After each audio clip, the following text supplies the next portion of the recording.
Bonjour à tous et bienvenue dans cette nouvelle vidéo de préparation au concours de sapeur-pompier professionnel non officier. Aujourd'hui on est à J-7 et crois-moi, ce jour-là, c'est un cap important. On n'est plus loin du concours, on n'est plus dans la préparation générale, on est dans la zone chaude, celle où chaque décision compte, où chaque mini-habitude peut faire gagner des points et où chaque erreur peut malheureusement en faire perdre. Tu as déjà fait beaucoup en arrivant jusqu'ici. Maintenant il faut transformer ça en performance. Et dans cette vidéo, je vais t'aider à franchir un cap décisif, celui des automatismes, tout simplement. Avant d'entrer dans le vif du sujet, prends 2 secondes pour t'abonner à cette chaîne, si c'est pas déjà fait, active la cloche pour ne rien rater, like cette vidéo et surtout partage-la à quelqu'un de ton entourage qui éventuellement prépare ce concours. On est en pleine dernière ligne droite. Partager cette vidéo aujourd'hui, c'est pas juste partager, c'est potentiellement aider quelqu'un à réussir son concours et à changer sa carrière. Et j'insiste, je l'ai dit hier, je le redis, c'est potentiellement une carrière à la clé. Hier, à J-8, on a parlé de stabilisation et de méthode. Aujourd'hui, nous sommes jeudi, à J-7, on part sur une autre dimension, la consolidation automatique. À ce stade, tu dois comprendre une chose fondamentale. Ton succès dans une semaine dépendra moins de ta connaissance que de ta capacité à réagir automatiquement face aux questions. Il faut créer des réflexes. C'est le moment où ton cerveau doit arrêter d'hésiter, où il doit arrêter de réfléchir trop longtemps, où il doit arrêter de se demander « Tiens, mais comment je fais ?» Non, ça doit être instinctif, automatique. À J-7, tu vas construire des réponses réflexes. Et je dis bien réflexes. C'est presque reptilien au niveau du cerveau. C'est vraiment automatique. Pourquoi ? Parce que le jour de l'épreuve, tu seras dans une situation de stress, même si tu es calme.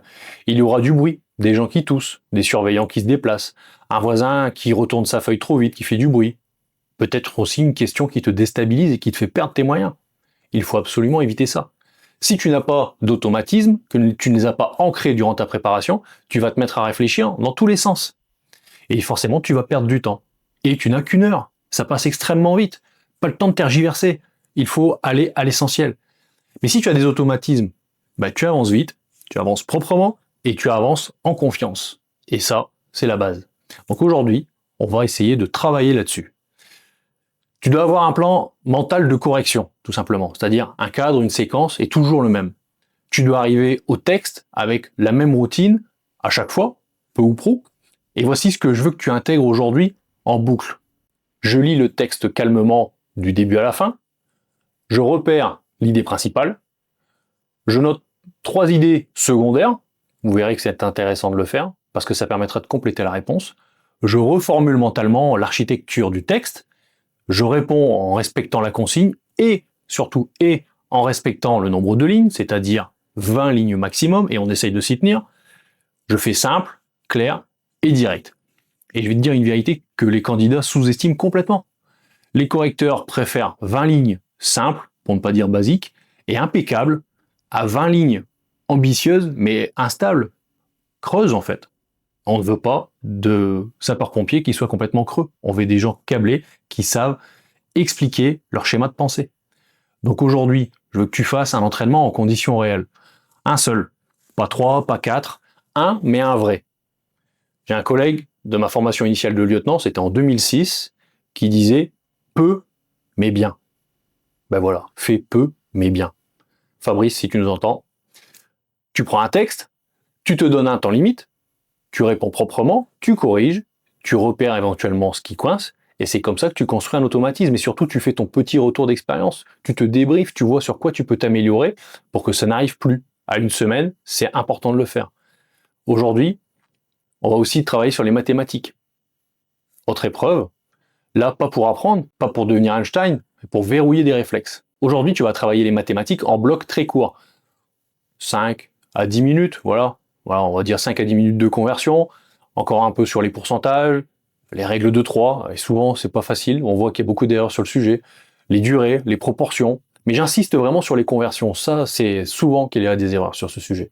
T'enclenches un chronomètre, tu donnes tout pendant les 5 à 10 minutes d'épreuves sur lesquelles tu essaies de te concentrer, tu corriges, tu passes au bloc suivant. C'est très simple et c'est extrêmement puissant.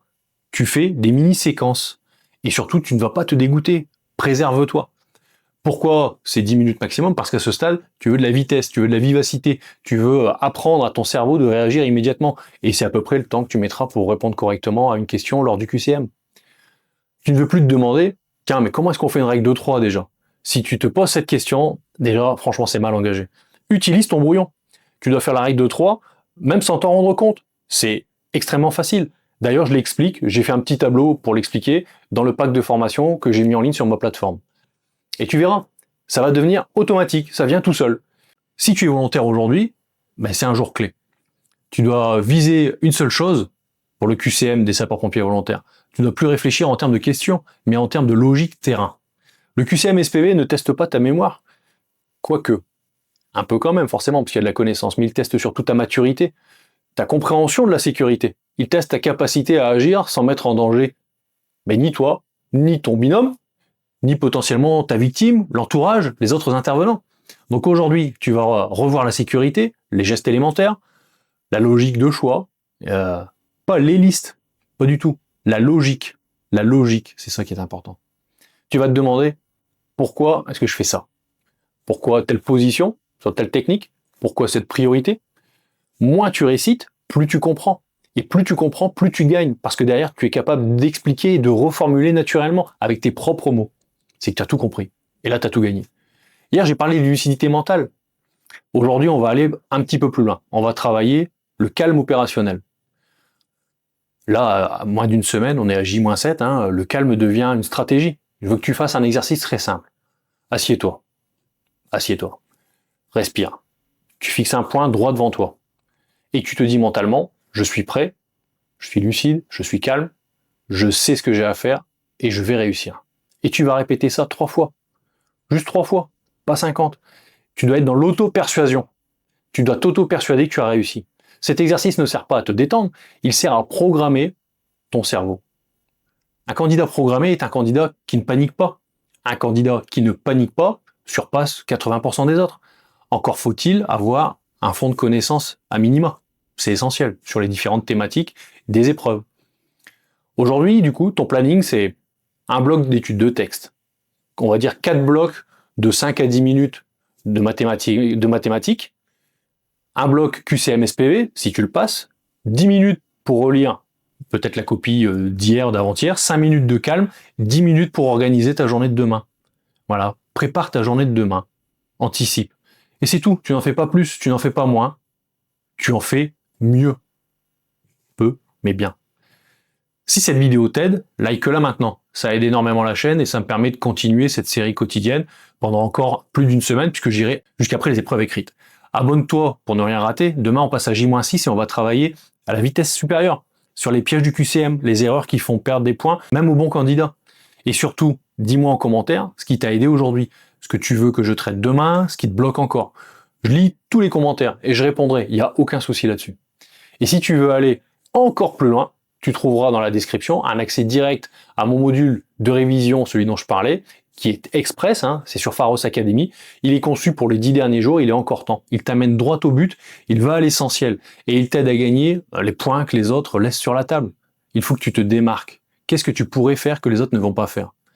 Et avec le code SPPNO 2025 en majuscule et attaché, tu pourras avoir un code privilégié pour bénéficier d'un tarif pour les abonnés. Pour conclure, J-7, c'est le jour où tu arrêtes de douter. C'est le jour où tu arrêtes de t'éparpiller. C'est le jour où tu commences à devenir automatique. On l'a dit, créer des réflexes. Les candidats qui réussissent ne sont pas ceux qui en font trop. Ce sont ceux qui font juste, ceux qui font bien, ceux qui font propre. Aujourd'hui, tu avances, tu stabilises, tu construis encore un peu, tu continues de gagner parce que tu t'améliores et c'est tout ce qui compte. À demain.